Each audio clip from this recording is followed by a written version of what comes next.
Comment accélérer ses ventes en B2B, c'est ce qu'on va voir ensemble dans cette vidéo. Si tu vends des services ou même du logiciel, tu t'es sans doute déjà rendu compte que certains prospects hésitaient avant de passer à l'action. Ils te disent des trucs du style « je dois y réfléchir, je reviens vers vous, faut que je vois en interne pour le budget ». Bref, toutes ces galères, tu vois très bien de quoi je parle.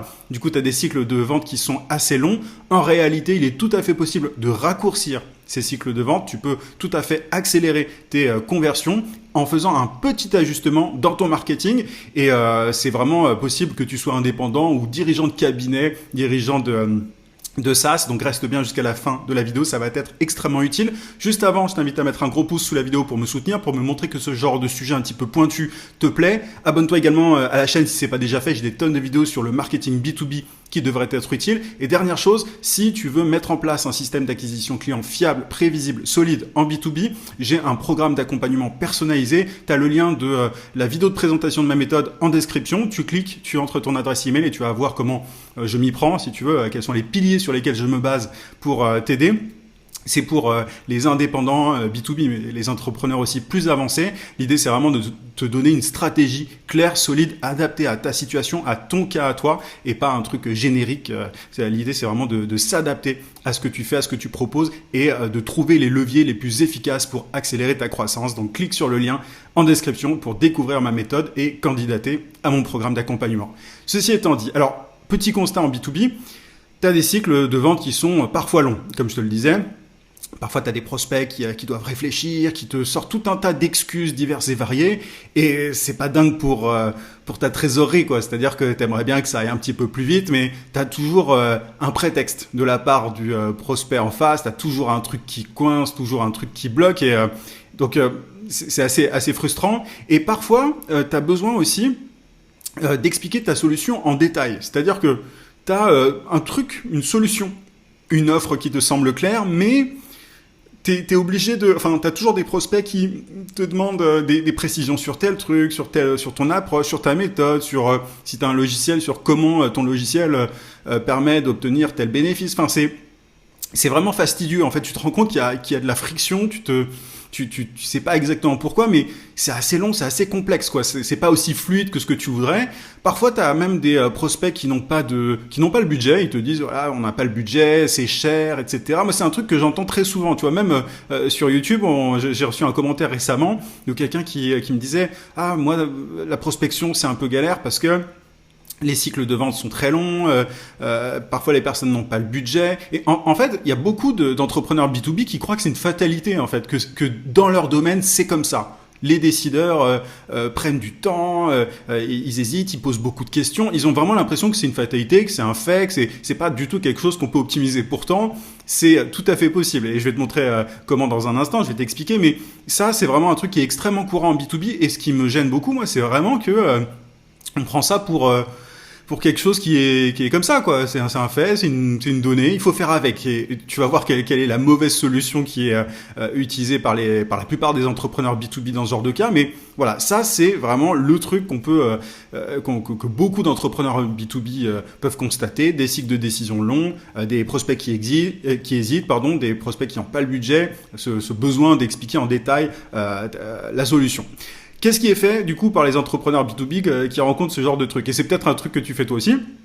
C'est qu'ils font du volume. Ils se disent, bon, vu que c'est un petit peu long, vu que la conversion prend un peu de temps, on va faire plus de volume. On va envoyer plus de messages de prospection, sur LinkedIn notamment, ou plus d'emails. On va compenser le taux de conversion assez faible par plus de volume. Et c'est là que beaucoup d'entrepreneurs se tournent vers des logiciels d'automatisation, notamment en prospection sur LinkedIn.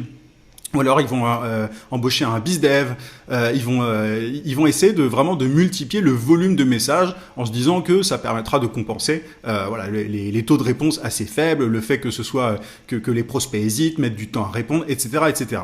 Un autre truc pour les boîtes et les indépendants qui créent du contenu, ils se disent bon bah maintenant je vais publier une fois par jour, je vais augmenter ma cadence de contenu, je vais augmenter la fréquence de mes publications. Comme ça va me permettre d'être plus visible, etc. En fait, c'est vraiment la solution naturelle pour beaucoup de gens, c'est de faire plus de volume. C'est de se dire, bon, bah, les conversions sont pas dingues, on va faire plus de volume. Et souvent, c'est même pas conscientisé. C'est-à-dire que, ouais, bon, bah, on n'arrive pas à décrocher beaucoup de contrats, il y en a quelques-uns, on va juste augmenter le volume. Et tu imagines même pas le nombre de fois où je vois des tu vois, quand je mets le nez dans le marketing de certaines boîtes, je me rends compte, et d'indépendants, je me rends compte que, en fait, le taux de conversion, il est vraiment ridicule, et le seul truc que les personnes se disent, c'est, bon, on va faire plus de volume, on va plus publier, on va plus prospecter. Et celles qui font de la pub, elles vont mettre plus de budget en publicité. Et parfois, il y a une autre solution, c'est d'ouvrir un nouveau canal. Donc, par exemple, des boîtes qui prospectent, qui bloquent, tu vois, qui prospectent déjà un certain volume, se disent, bon, bah, ce qu'on va faire, c'est qu'on va créer du contenu en plus. Maintenant, on va créer du contenu, on va publier tous les jours. Alors, des boîtes qui font de la prospection et du contenu se disent, bon, bah, maintenant, on va faire de la publicité. Alors, je dis pas que augmenter le volume de messages, de contenu et le budget publicitaire est forcément une mauvaise idée. Parfois, c'est pertinent, mais c'est dommage en fait de compenser directement le faible taux de conversion et surtout la lenteur de la conversion par du volume. C'est pas la solution magique si tu veux. Il y a encore mieux et l'idée c'est vraiment d'améliorer, de raccourcir les cycles de vente, d'accélérer les conversions, d'accélérer les ventes. En fait, le vrai problème, si tu veux, c'est qu'il y a un enjeu de positionnement marketing.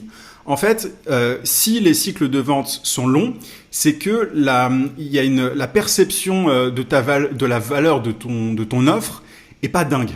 Tu vois, le prospect ne valorise pas grandement ta solution, ton offre. Le positionnement marketing, parce que c'est un sujet qui est très mal compris et qui est pourtant fondamental en B2B, le positionnement, c'est la façon dont tu présentes ta solution pour qu'elle soit perçue comme la meilleure auprès d'une cible bien définie. Je répète, le positionnement marketing, c'est la façon dont tu présentes ta solution, donc ton logiciel, ton service, peu importe, pour que cette solution, du coup, ton offre soit perçue comme la meilleure auprès d'une cible bien précise. Donc tu vois, il y a différents paramètres et la raison pour laquelle tes cycles de vente sont longs, c'est parce que, en grosso modo, je vais la faire très simple, ton prospect voit pas l'intérêt. Il voit pas assez l'intérêt pour passer à l'action là, maintenant, tout de suite. Tu ne proposes pas une solution qui est assez, en tout cas, tu ne formules pas les choses de façon suffisamment forte. Et je vais y revenir. Mais pour que le prospect ait envie de passer à l'action là, maintenant, tout de suite, sans te sortir les excuses de budget, sans te dire je vais y réfléchir, sans passer 10 ans à réfléchir. En fait, augmenter le volume n'améliorera que très peu tes résultats. C'est-à-dire que 1000 fois 0, ça fait 0. Donc tu vois, 1000 c'est pour représenter là, c'est juste une image, mais pour représenter le fait de faire plus de volume, 1000 fois 0. Alors évidemment, ta solution elle vaut pas 0, mais tu vois, 1000 fois 0, un truc qui marche pas multiplié par un grand nombre, de toute façon ça fait 0. Donc en fait, il faut vraiment comprendre que les tactiques ne régleront pas le fond de ton problème, qui est purement marketing, qui est un enjeu de marketing fondamental, qui est compris par personne en B2B. J'exagère un peu, évidemment qu'il y a des gens qui comprennent ça, mais tu imagines même pas le nombre de boîtes qui ont ce problème-là. Je te parle de gros SaaS, mais parfois des SaaS qui font des millions, des cabinets de conseil parfois qui font des millions aussi, et évidemment des indépendants qui galèrent. Ce sujet, il touche tout le monde en B2B. Et c'est assez drôle à voir. Moi, c'est un truc que je vois depuis des années. Et du coup, c'est ce qui me permet d'augmenter, en fait, de décupler les résultats de beaucoup de business différents en B2B.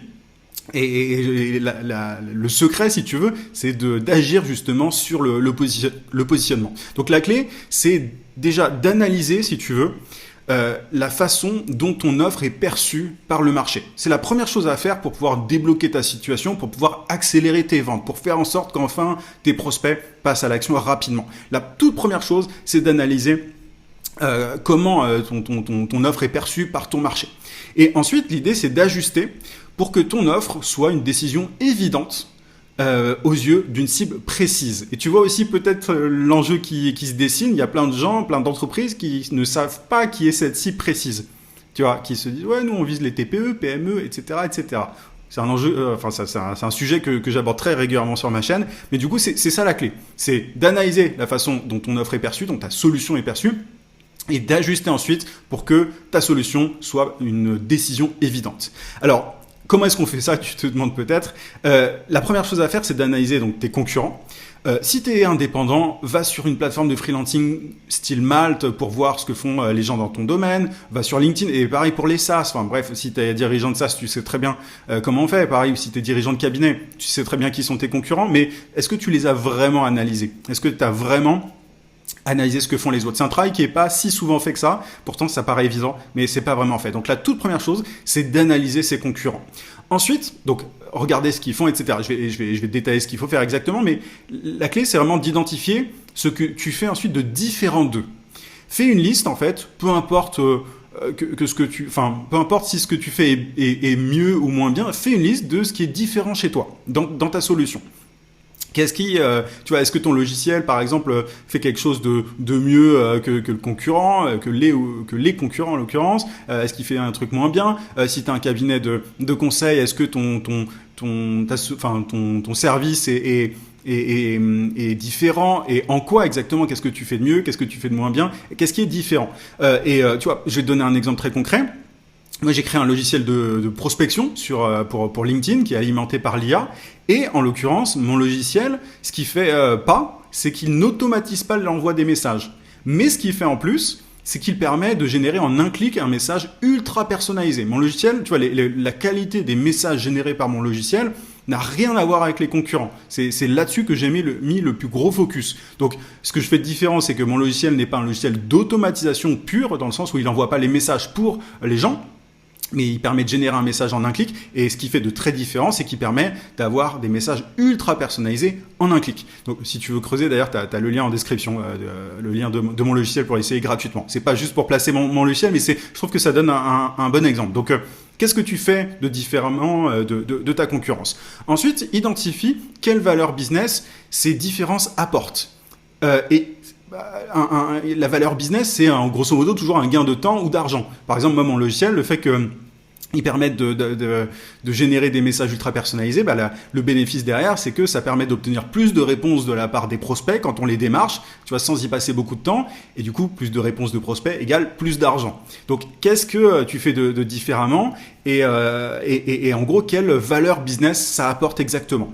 Identifie ensuite les personnes pour qui cette valeur cette différence a le plus de valeur. Tu vois, par exemple, j'aime bien donner un exemple d'un scandale qui a eu lieu en Australie en 2016 par rapport au médicament Nurofen que tu connais sans doute. Ce qu'a fait le fabricant, c'est qu'ils ont changé le packaging sans changer la composition du médicament pour toucher des cibles différentes. En gros, tu avais, il me semble, vraiment, je te dis ça de tête, je me rappelle plus exactement, mais un packaging pour les maux de tête, un packaging pour telle autre douleur. Pourtant, la composition était vraiment la même, si tu veux. Donc, ils se sont fait épingler par l'équivalent de la DGCCRF en Australie. Mais tout ça pour dire que ton marketing sera beaucoup plus puissant quand tu identifieras, tu vois, quelle valeur différente ta solution, ton offre a par rapport aux autres, et pour qui cette valeur est la plus pour qui cette valeur est la plus importante, en fait, si tu veux. Il faut vraiment identifier quelle est ta différence, qu'est-ce que tu fais de différemment de tes concurrents, qu'est-ce que ça apporte d'un point de vue business, quel est le bénéfice, et qui cherche ce bénéfice. Grosso modo, pour simplifier, c'est ça, c'est qui a le plus besoin, qui a le plus envie de ce bénéfice qui est apporté par ce truc différent que tu fais dans ton business. Ensuite, la solution, c'est de communiquer clairement ton positionnement, du coup, que tu as ajusté avec un message marketing fort, impactant. Moi, j'aime bien parler de message marketing magnétique. En gros, l'idée, c'est de partir de ta cible. Quand tu communiques sur ta proposition de valeur, c'est pas, par exemple, moi, je vois parfois j'ai vu la dernière fois un exemple très concret, un logiciel qui se présentait comme un logiciel de recouvrement pour blabla, pour les PME et je sais plus quoi. C'est pas clair, en fait. Concrètement, ça, c'est une approche qui est auto-centré. On est le logiciel. On s'en fout que tu sois le logiciel pour blabla. Qu'est-ce que tu apportes?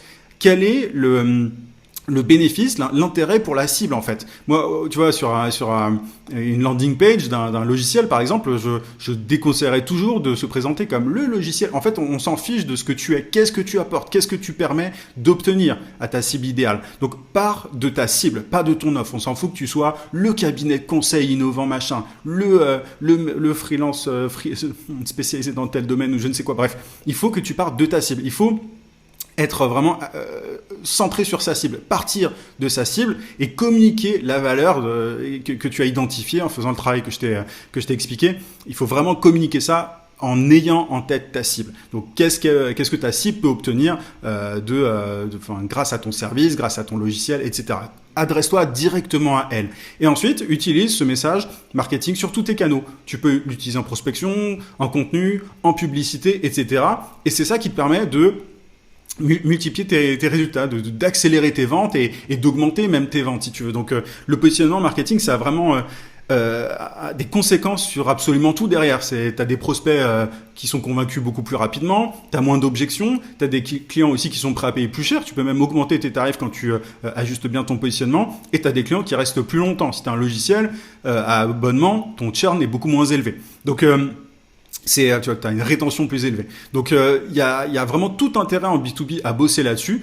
Et voilà, c'est pas juste accélérer ses ventes, c'est augmenter ses ventes. Bref, mais il faut faire ce travail-là. Et ce travail, généralement, il est difficile quand on a la tête dans le guidon. Souvent, on est la personne la moins bien placée pour prendre du recul sur son service, sur son logiciel, sur son offre, pour pouvoir ajuster le positionnement. Et c'est pour ça, moi, que j'aide des entrepreneurs à faire ça. Je les aide justement à identifier qu'est-ce qui les rend différents de leurs concurrents, quelle valeur business ça apporte, quelle cible valorise le plus ce bénéfice et comment communiquer ce bénéfice de la façon la plus attractive possible. Donc, si tu veux de l'aide par rapport à ça, clique sur le lien en description pour découvrir ma méthode, la vidéo de ma méthode et la vidéo de présentation, si tu veux, de mon approche. Et ensuite, tu pourras candidater si tu le souhaites. J'espère que cette vidéo t'a été utile. Mets un petit pouce si c'est le cas. N'hésite pas si tu as des questions, ça m'intéresse. Je suis curieux de savoir un petit peu si s'il y a des choses que tu comprends pas là-dessus, parce que c'est assez technique, on va dire, c'est pas toujours évident à expliquer. Mais voilà, mets un petit pouce, abonne-toi si c'est pas déjà fait, je vais y arriver et je te dis à très vite.